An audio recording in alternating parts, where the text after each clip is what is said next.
Ito ang pinakabagong bago, poging-pogi at syempre astig na power supply ngayon sa market. Ang kanilang bagong produkto na RF4 3005D at ang top of the line na RF3005 Pro. Ano ba talaga ang pagkakaiba nila sa isa't isa? Umpisahan natin sa specifications ng bawat power supply na to.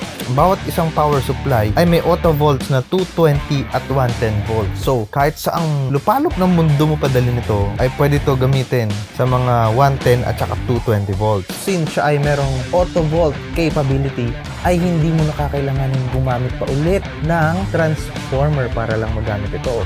Ang bawat isa nito ay merong dalawang USB slot. Tara, ipapakita ko sa inyo mga panel features niya. Una, meron siyang fixed voltage indicator, isang 5 volt, 8.4 volts, at 15 volts. Meron ding lock LED, and actually hindi ko alam para saan ito. Mamaya siguro sa video natin, papakita ko sa inyo kung ano yan.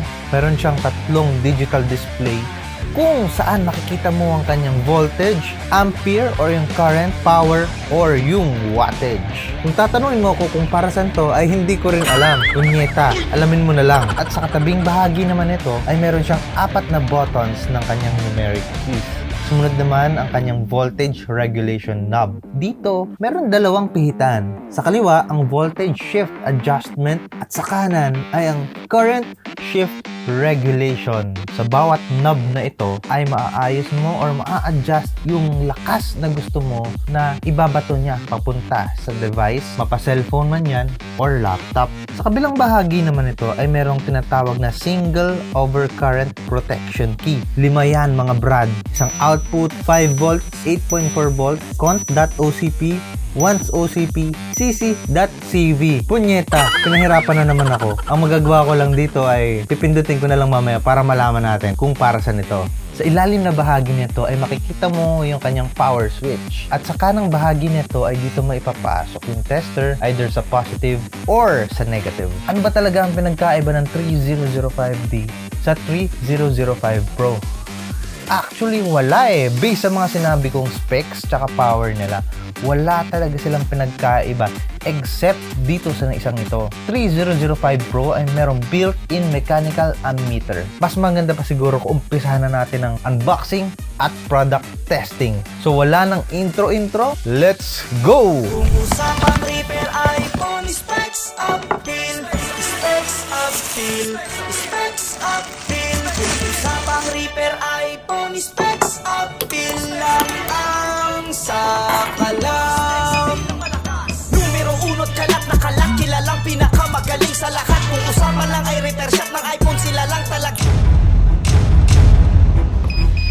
So yun mga brad, kita nyo yung kamalasan na nangyari kanina. Nakalimutan kong ibaba sa 4.2 volts. Napabayaan ko siya sa 24 volts. Ang nangyari sa 7 Plus ko, patay. Huwag niyong gagayahin yun. Lagi niyong titignan yung voltage. Kasi mamamatay ako. Aabono na naman kayo. Itong dalawa na to, ang kagandahan sa kanila, meron siyang 4 digits. Talagang maggamit ng bawat technician. At least, bawat digit na yan, makikita nyo kung merong maliit na short sa bawat capacitor. Unlike sa iba, 3 lang at saka 2 digit. Ito, kumpletos recados. Tapos, isa sa kagandahan din nito, meron siyang OCP, yung tinatawag na on current protection. Halimbawa, nag-over voltage yung motherboard na ginagawa mo. Dito pa lang sa power supply, nagkakaroon na siya ng pag-control para hindi lalo lumala yung damage or yung short circuit sa loob ng motherboard mo. At pakita ko sa iyo yung sample kung paano nag-work yung OCP niya. Syempre, dito live sa nasira akong cellphone. Kanina buhay ito eh. Kita nyo naman nag-Apple logo ngayon, ayaw na mabuhay. Ito, try natin. Ayan.